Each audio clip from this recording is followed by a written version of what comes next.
नमस्कार विद्यार्थ्यांनो, आपण इयत्ता 12वी अर्थशास्त्र प्रकरण 7 राष्ट्रीय उत्पन्न नॅशनल इन्कम हे बघत आहोत. यामध्ये आपण भाग 4 पर्यंत बघितले होते. पहिल्या याच्यामध्ये राष्ट्रीय उत्पन्न भाग 1 मध्ये तुम्हाला या माझ्या चॅनलवर बघायला मिळेल की भाग 1 राष्ट्रीय उत्पन्नाच्या व्याख्या किंवा राष्ट्रीय उत्पन्नाच्या संकल्पना तसंच राष्ट्रीय उत्पन्नाची वैशिष्ट्ये, भाग 2 मध्ये राष्ट्रीय उत्पन्नाचा चक्रीय प्रवाह, भाग 3 मध्ये राष्ट्रीय उत्पन्नाच्या संकल्पना, 4 मध्ये राष्ट्रीय उत्पन्न मोजण्याच्या पद्धती. त्यातली पहिली पद्धत आपण काल बघितली होती, उत्पादन पद्धत. राष्ट्रीय उत्पन्नाच्या 3 पद्धती आहेत, उत्पादन पद्धत, उत्पन्न पद्धत आणि खर्च पद्धत. काल ज्या भागामध्ये बघितली आपण उत्पादन पद्धत, आज आपण बघणार आहोत उत्पन्न पद्धत. आलं लक्षात? चला तर मग बघूया उत्पन्न पद्धत. मग उत्पन्न पद्धतीमध्ये याला उत्पन्न पद्धतीला घटक खर्चानुसार राष्ट्रीय उत्पन्नाचं मापन पद्धती असं सुद्धा म्हणतात. याच्यामध्ये 2 प्रकारे लक्ष विचलित केलं जातं की घटक खर्चानुसार किंवा विभाजनावर लक्ष केंद्रित केलं जातं की माणसाला किंवा व्यक्तीला किंवा देशातील सर्व लोकसंख्येला त्यांच्या खर्चानुसार जे उत्पन्न मिळत असतं किंवा विभाजनानुसार जे उत्पन्न मिळत असतं ती पद्धती याच्यामध्ये गणली जाते. मग आपण उत्पन्न पद्धतीवर लक्ष केंद्रित करू. मग राष्ट्रीय उत्पन्न मापनाच्या उत्पन्न पद्धतीला घटक खर्चानुसार पद्धत असं म्हणतात. जसं उत्पादन पद्धतीला मालसाठा पद्धत म्हटलं गेलं होतं, तसंच या पद्धतीला घटक खर्चानुसार राष्ट्रीय उत्पन्न पद्धती असं सुद्धा म्हटलं जातं. या पद्धतीनुसार राष्ट्रीय उत्पन्नाचे मापन करण्यासाठी विभाजनावर लक्ष केंद्रित केली जाते.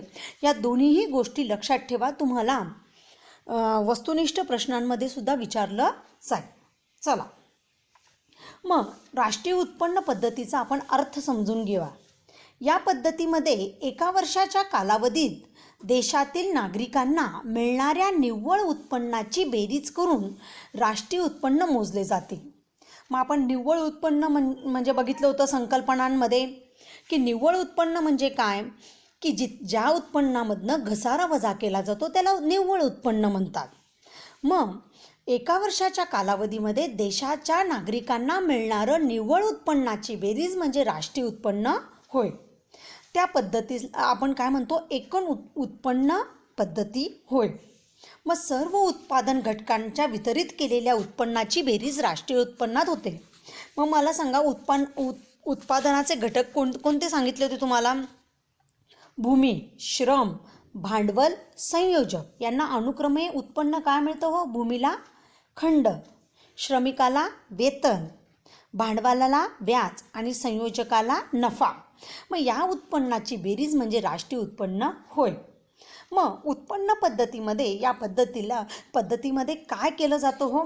हस्तांतरित देणी याच्यामध्ये वगळली जातात. मग हस्तांतरित देणी म्हणजे काय की माझ्या उत्पन्नातला, समजा माझ्या घरामध्ये एखादी कामवाली बाई कामाला येत असेल आणि मी माझ्या उत्पन्नाचा भाग तिला देत असेल, म्हणजे मी तिला काही काम केल्याबद्दल तिला काही जरी उत्पन्न देत असेल त्याला हस्तांतरित उत्पन्न असं म्हणतात. की आपल्या मिळालेल्या उत्पन्नातून आपण दुसऱ्याला देतो त्याला हस्तांतरित उत्पन्न.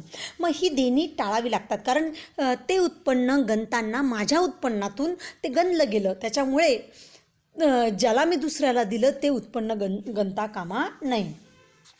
तसंच करविषयक माहितीपत्रके, अहवाल, लेखापुस्तके, अल्प उत्पन्न संबंधीचे अंदाज या स्रोतापासून उत्पादन घटकांच्या उत्पन्नाची आकडेवारी प्राप्त होत असते. जर आपल्याला उत्पन्न पद्धतीनुसार जर आपल्याला उत्पन्न मोजायचं असेल देशाचं, तर आपल्याला बघा, करविषयक माहिती पुस्तकं जे असतात त्याच्यामधनं आपल्याला करता येईल. लेखापुस्तकं म्हणजे अकाउंटंट जे असतात त्यांची पुस्तकं आहे, त्यांच्यामुळे आपल्याला हे करता येईल. जसं आपण टॅक्स भरायला जातो तर टॅक्सवाल्याकडनं कोण टॅक्स भरतं त्याच्यावरनं हे केलं जातं. तसंच अल्प उत्पन्न संबंधीचे अंदाज असतात, त्या स्रोतापासून आपल्याला आकडेवारी गोळा करता येते. मग राष्ट्रीय उत्पन्नानुसार स्थूल राष्ट्रीय उत्पादन मापनाचं सूत्र, हे सूत्र पण तुम्हाला तोंडी पाठ करायचं आहे की राष्ट्रीय उत्पादनाची जी पद्धती त्याला NI म्हणतात, national income rate, wage, interest, profit, mix income, net income असं हे केलं जातं. मग तुम्हाला नाही इंग्लिशमध्ये लक्षात राहिलं तर आपल्याला मराठीमध्ये हे सूत्र पाठ करायचं की राष्ट्रीय उत्पन्न बरोबर खंड अधिक वेतन अधिक व्याज अधिक नफा अधिक मिश्र उत्पन्न अधिक निव्वळ विदेशी उत्पन्न या सगळ्यांची बेरीज जी होते त्याला राष्ट्रीय उत्पन्न पद्धती असं म्हटलं जातं. आलं लक्षात? सूत्र आलं लक्षात? राष्ट्रीय उत्पन्न बरोबर खंड अधिक वेतन अधिक व्याज अधिक नफा अधिक मिश्र उत्पन्न अधिक निव्वळ विदेशी उत्पन्न. आलं लक्षात? चला पुढं जाऊया. मग राष्ट्रीय उत्पन्न मापन करताना काय काय दक्षता घ्यायची? जर तुम्हाला या पद्धतीचा वापर करून आपल्या देशाचं उत्पन्न गणायचं असेल तर काय काळजी घ्यायला पाहिजे? तर पहिली काळजी पाहिजे दक्षता. त्याला काळजी काय म्हणतात? दक्षता. मग दक्षता काय पाहिजे? शिष्यवृत्ती, भेटी, देणग्या, दान, निवृत्ती वेतन, बेकारी भत्ता इत्यादी सारख्या हस्तांतरित उत्पन्न किंवा हस्तांतरित देणी इत्यादी रक्कम एकूण उत्पन्नातून वगळावी. बघा आम्ही तुम्हाला मगाशीच सांगितलं शिष्यवृत्त्यासुद्धा या सरकारच्या उत्पन्नातून दिल्या जातात, भेटीसुद्धा आपल्या उत्पन्नातून दिल्या जातात, देणग्या, दान, निवृत्ती वेतन म्हणजे जे व्यक्ती स्वतःच्या उत्पन्नातून दुसऱ्याला देत असतो ते हस्तांतरित देणी असतं आणि ते हस्तांतरित देणी वगळणे हे फार महत्त्वाचं आहे. जर ते वगळले नाही, समजा माझं उत्पन्न 5,000 आहे आणि मी एका माणसाला 1,000 रुपये उत्पन्न दर महिन्याला देते, माझ्या उत्पन्नातून माझ्या घरातल्या कामवालीला मी 1,000 रुपये देते, म्हणजेच मग ते काय झालं हो, ते तिचं उत्पन्न 1,000 रुपये झाले. पण मी जर असं समजलं की 6,000 रुपये, मग ते अजून ते वाढत जाईल आणि ते बरोबर राहणार नाही. म्हणून हस्तांतरित उत्पन्न हे वगळावे. दुसरं, गृहिणीची सेवा, शिक्षकांनी स्वतःच्या पाल्याला शिकवणे अशा विनामूल्य सेवा राष्ट्रीय उत्पन्नातून मोजू नये.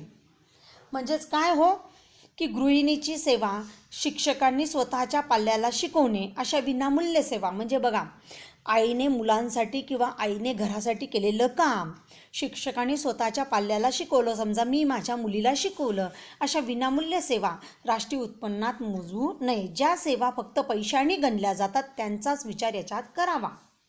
पुढं तिसरं, घर, गाडी यासारख्या जुन्या वस्तूंची विक्री करून जे उत्पन्न मिळतं त्यांचाही समावेश करायचा नाही. आपण उत्पादन पद्धतीमध्ये पण बघितलं आहे की जुन्या वस्तूंची गणना, जर आपण जुनी वस्तू खरेदी केली किंवा विक्री केली त्याची गणनासुद्धा आपण राष्ट्रीय उत्पन्नात करायची नाही, कारण त्या एकदा गणल्या गेलेल्या असतात. चौथं, समभाग आणि रोख्यांच्या विक्रीपासून मिळणाऱ्या उत्पन्नाचा समावेश राष्ट्रीय उत्पन्नात करू नये. म्हणजेच बघा समभाग आणि रोखे म्हणजे शेअर्स विक्री खरेदी करतात, याचाही समावेश राष्ट्रीय उत्पन्नात करता कामा नये, कारण त्यामुळे वास्तव राष्ट्रीय उत्पन्नात कोणतीही भर पडत नाही, कारण ते शेअर्स आपण पाठीमागे घेतलेले असतात आणि नंतर आपण ते विकत असतो. म्हणून अशा रोख्यांचा समावेश राष्ट्रीय उत्पन्नात करायचा नाही. तसंच पाचवं, प्रत्यक्ष करापासून शासनाला मिळणारा महसूल राष्ट्रीय उत्पन्नात धरू नये. प्रत्यक्ष कर कोणाला म्हणतात आपण बघितलं होतं बघा, इयत्ता 11वीत पण आपण बघितलं होतं. जो कर स्वतः व्यक्ती स्वतः सरकारला भरतो त्याला प्रत्यक्ष कर असं म्हणतात. अप्रत्यक्ष कर म्हणजे काय, नकळत वस्तूंच्या माध्यमातून घेतला जातो त्याला अप्रत्यक्ष कर म्हणतात. परंतु एखाद्याचं जर इन्कम जास्त असेल, उत्पन्न जास्त असेल तर त्याला काय करावं लागतो हो, कर भरावा लागतो. मग तो प्रत्यक्ष कर असतो, तो धरू नये असं त्यांनी सांगितलं आहे. कारण हा महसूल म्हणजेच शासनाला मिळणारं हस्तांतरित उत्पन्न आहे. कारण जो व्यक्ती कर भरतो तो फक्त हस्तांतरित उत्पन्नातून म्हणजे आपल्या उत्पन्नातून तो सरकारला देत असतो, ते हस्तांतरित उत्पन्न आहे, म्हणून तो भरू नये, म्हणजेच धरू नये. 6वं आहे, उद्योग संस्थांना अविरत नफा, शासकीय मालमत्तेपासून मिळणारे उत्पन्न, पाणी पुरवठा यासारख्या सार्वजनिक उपक्रमापासून मिळणारा नफा राष्ट्रीय उत्पन्नात मोजावा. बघा काय म्हणताय बघा दक्षता घेताना की उद्योग संस्थांना जो नेहमी नफा मिळत आहे शासकीय मालमत्तेपासून जे उत्पन्न मिळत आहे पाणी पुरवठा म्हणजे पाणीपट्टी घरपट्टी याच्यापासून जे उत्पन्न मिळतं ते सुद्धा राष्ट्रीय उत्पन्नात मोजणे, कारण दरवर्षी आपल्याला पाणीपट्टी घरपट्टी वगैरे भरावी लागते आणि ते मोजणं गरजेचं आहे. पुढचं आहे स्वतःच्या उपभोगासाठी वापरलेल्या वस्तूंचे मूल्य आणि स्वतःच्या मालकीच्या घराचे मूल्य राष्ट्रीय उत्पन्नात मोजावे.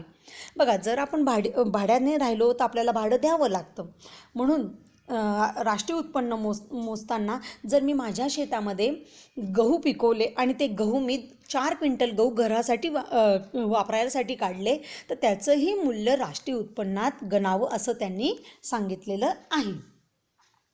मग अशा दक्षता त्यांच्या घ्यायच्यात की हस्तांतरित उत्पन्न टाळावे, गृहिणीची सेवा, शिक्षकांनी शिकवलेलं ते पण मोजू नये, जुन्या गाड्या किंवा जुन्या वस्तूंचं पण मोजू नये, रोख्यांची खरेदी विक्री पण मोजू नये, जो आपण शासनाला कर देतो ते पण मोजू नये, तसंच उद्योग संस्थांचा नफा मोजावा, पाणीपट्टी घरपट्टी मोजावी आणि स्वतःच्या उपभोगासाठी काढलेली वस्तूंचा पण समावेश याच्यामध्ये करावा. अशा प्रकारची दक्षता घ्यायला पाहिजे. आता भारतात मध्यवर्ती सांख्यिकीय संघटनेची राष्ट्रीय उत्पन्न समिती व्यापार, वाहतूक, व्यावसायिक, सार्वजनिक प्रशासन, घरगुती सेवा इत्यादी क्षेत्रातील उत्पन्न पद्धतीच्या साहाय्याने मोजलं जातं. मग आपल्या भारतामध्ये उत्पन्न पद्धतीद्वारे काय काय मोजलं जातं हे पण तुम्हाला माहिती असणं गरजेचं आहे. एखादा तुम्हाला गाळलेल्या जागाला विचारलं जातं की उत्पन्न पद्धतीनुसार खालील मोजलं जातं तर भारतातील मध्यवर्ती सांख्यिकीय जी संघटना आहे ती जी समिती आहे ती काय मोजते बघा, व्यापार, वाहतूक, व्यावसायिक, सार्वजनिक प्रशासन आणि घरगुती सेवा इत्यादी याद्वारे गणलं जातं. धन्यवाद. आता आपण याच्या पुढच्या व्हिडिओमध्ये खर्च पद्धती बघणार आहोत. तिसरी आणि शेवटची पद्धती आपण बघणार आहोत.